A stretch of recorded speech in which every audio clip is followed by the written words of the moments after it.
Today is day 2. Let's fix this mane. Today is day 2. Okay. Just put it in a pony. Get it out of the way. We are on day 2 of our 7-day fast, which I'm excited about. Yesterday was Palm Sunday.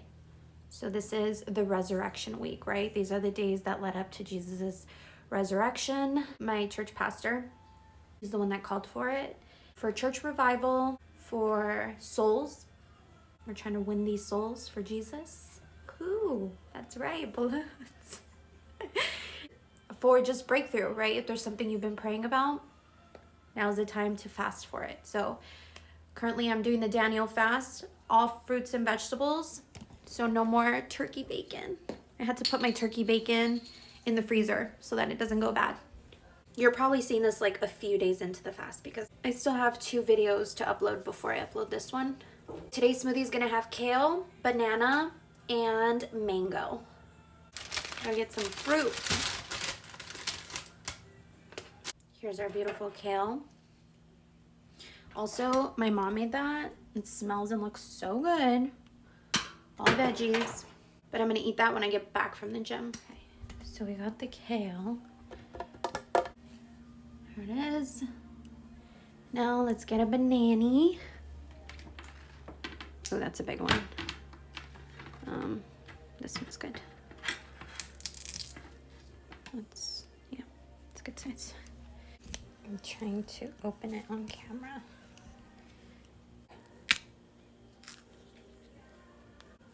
Okay, definitely bruised. They have more flavor. Cut our banana in half.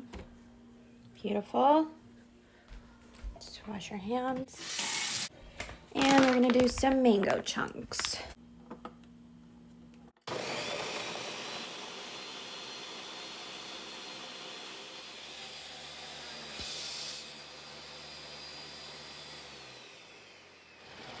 Look at that beauty. Okay, now we're gonna get our huge muggie. This is our big mug.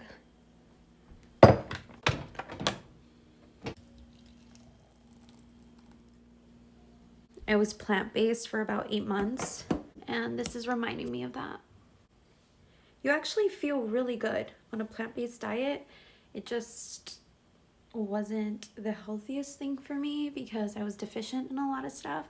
And I'm sure if I did some more research and added a few other things into my diet, I could have maintained a plant-based diet. But, the fitness community is like, to build muscle, you need protein. I'm trying to get big and strong. I did upper body on Saturday. Swole. They call me swole on these streets. They also call me eyebrows. Nobody calls me that. Hey, let's taste it. That is so good. It's so good. Go make it. Kale, mango, and banana. Oh my gosh. I already read about 20 chapters yesterday. Guys, there is a cat outside that has been crying. I'm gonna go see if I can help him. Maybe he's hungry. Okay. So here's the introduction to Ezekiel. Seeing the unseen God. God showed himself to Ezekiel in unearthly radiance. In chapter 1, verse 28, like the appearance of a rainbow in the clouds on a rainy day, so was the radiance around him. When I saw it, I fell face down. I actually wanted to share a story with you guys because around 5 years ago when I first started following the things of the Lord, with all seriousness, there was a phase where I completely went into isolation mode and I just stayed in the Word. And I remember one night I went to sleep and I was in my childhood house in my dream. And I walked outside and I looked up at the sky and I saw Jesus in the clouds and he had like a rainbow essence around him. And I remember just looking up at the sky and just being in such awe. And I shared that story with my brother, and my brother's very a non-believer for sure at that time, definitely. He challenges God a lot. It's like he's agnostic. But I have faith that he's going to come to the things of the Lord. And I actually had a dream about him last night that he was asking me about my relationship with God and how did I learn to discern his voice. And I was explaining to him through reading the scriptures, I learned to discern between God's voice, the enemy's voice, and my own. Because I know Michelle. I know her. I've lived with her for 20 something years. And I've been walking with God for the last 5, and the enemy was alongside Michelle for many years trying to distract me from the things of God. That is not going to happen anymore, I'm telling you right now. So, what's my point?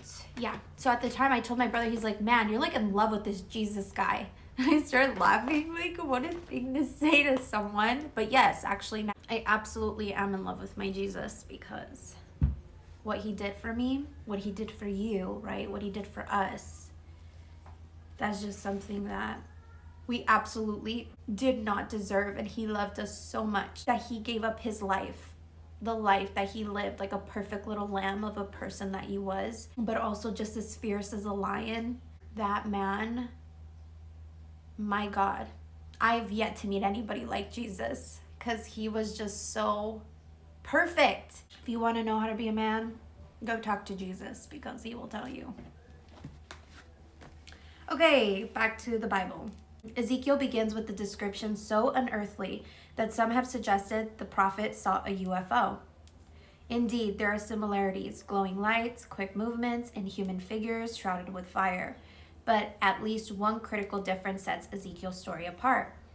UFOs typically appear in remote places and then mysteriously zoom off, never to be heard from again.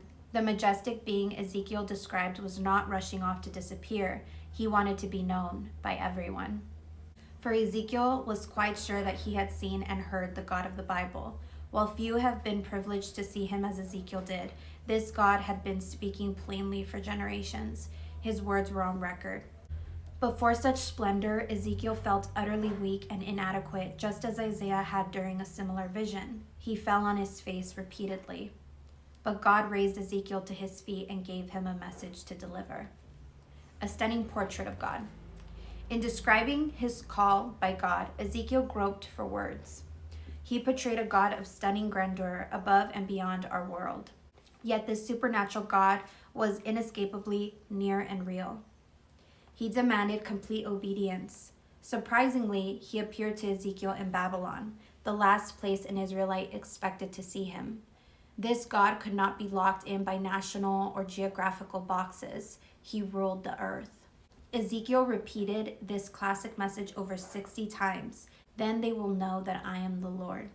God said it when promising the destruction of Jerusalem in the first 24 chapters. He said it when predicting the downfall of Israel's neighbors in chapter 25 through 32. I tried going outside to help the cat, but he wouldn't come. Oh, there's my baby. There's my little Pookie. It's so cute. I started calling him Pookie recently, and he listens to Pookie. Hi, Pookie. I love you. He knows that's his newest nickname because he has like 5,000. I was telling my nephew, because I called him something. I forget what I called. I think I called him Monroe. Or Monrovian or something, and he was like, Monrovian? Like, what is that? And I was like, that's his name. He's like, I thought his name was Novi. And I was like, yeah, he has a lot of names. And I started naming all of them. He's like, that's a lot of names. I was like, I know. Okay. And after Jerusalem had fallen, God said it when promising a great future in the last 16 chapters. God did not want to remain vague or far off. He wanted his people to know him. More, Ezekiel's God wanted to live with his people. He wanted to make his home in the center of their city. A strange book. Ezekiel has a reputation for strangeness, partly because of the unearthly visions with which his book begins and ends, and partly because Ezekiel acted out God's messages through some bizarre behaviors. For instance, for months he lay in public on his side, bound by ropes, facing a clay model of Jerusalem. When a car is speeding down a road unaware of a bridge washout, you may take strange measures to get the driver's attention. You may scream and gesture so wildly that people think you are insane. So it was with Ezekiel. His message came in the most vivid form possible, meant to force people to pay attention. Ezekiel lived in perhaps the most tragic period of his people's existence. They had been playing with fire for generations, ignoring God's messengers, prophets like Micah, Amos, Isaiah, who warned that if they didn't listen to God, they would be destroyed. Finally, Babylonian armies swept through Judah, deporting large groups of citizens. Ezekiel had gone into exile in one of the first groups, as had Daniel. Ezekiel became God's messenger as a captive in Babylon. His voice blended in stereo with Jeremiah's, still in Jerusalem. Both prophets warned their people, who kept plotting ways to break free of Babylon, that the captives were going to be in Babylon for a long time. They predicted that Babylon's oppression would grow heavier. Jerusalem and the temple would be destroyed. Since the people of Judah had ignored God's repeated warnings, God would use another means to get their attention: suffering. Guys, don't forget to chew your smoothies. Digestion begins in the mouth. Okay. Even while punishing them, God's aim remained the same: to make himself known. God had warned Ezekiel that the Israelites were unlikely to listen, even from captivity. They preferred idols to the living God. Yet Ezekiel's message and dramas and visions continue to come, year after year. It's as though God were saying through him, some way, someday I will get through to them. If the message doesn't reach their hearts one way, I'll try another. And absolutely did God try and try and try. Ezekiel ends with hope. The final chapters show a new Jerusalem rising from the ruins of the old. The renewed city would never die, for it would be built on an unshifting reality. They will know that I am the Lord. The burning vision of God that Ezekiel had seen would become accessible to all. God would make himself at home there forever. Ezekiel's last verse says it all. And the name of the city from that time on will be "The Lord is there." This is how we are going to read Ezekiel. Ezekiel poses a challenge because of the dizzying variety of forms he used to get his message across. The book is like a multimedia package, a mix of visions, messages, dramas, poems. But 3 remarkable visions of God bracket the package, beginning, middle, and end. And throughout, one line is repeated: then they will know that I am the Lord. All God's messages are meant to shock his people into restoring a living relationship with him. As you read Ezekiel, write down when each prophecy was made in its dominant image: Jerusalem as a prostitute, as a spreading grapevine, as a shaved head. For insight into why Ezekiel sometimes acted out his message in bizarre fashion, read Living Parables on page 821. Don't skip ahead too fast as you read. Take time to think about the message in each section. Remember that the book of Ezekiel compresses messages God gave over 22 years. Try to imagine the impact of each message on the people who first heard or saw it. Most of what Ezekiel said in Babylonia concerned a dramatic military situation hundreds of miles away in Jerusalem. His message changed from doom to hope in chapter 33. The turning point came with news of Jerusalem's fall. You can get to know the historical situation by reading 2 Kings. A lineup of rulers can help you place Ezekiel in Israel's history. A fascinating, though difficult study is the design of the renewed temple, which Ezekiel described in chapters 40 through 43.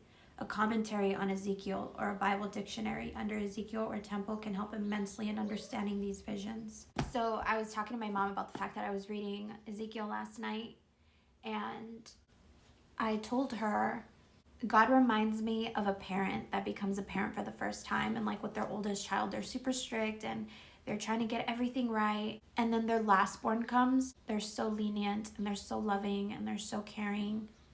And it just reminds me how God tried to be with us. Like he tried to parent the people before Jesus came, and he was trying to be strict with them and trying to send them warnings and messages. He warns us of these things because he's trying to keep us safe from our own demise, our own destruction, our own self-destructive ways.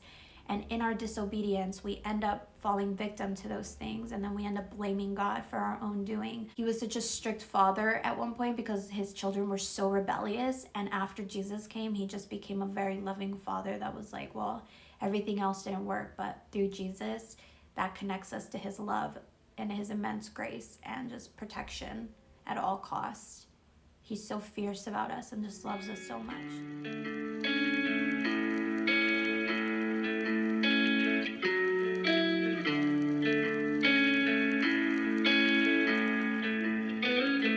It's been a while since I've seen your face. How you been? I'll admit I've really missed this place.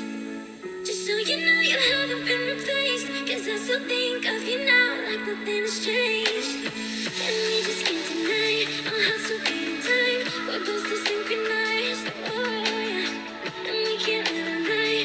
In between you and I, there's always no behind. And it's always been you. It's always been you. You. It's always been you. It's always been you.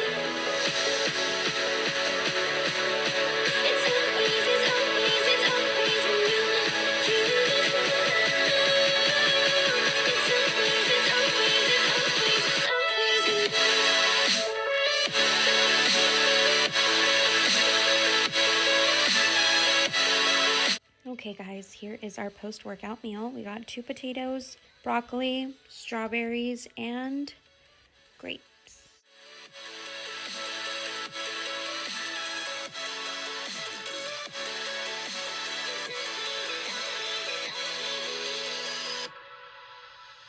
It's been a while since I've seen your face.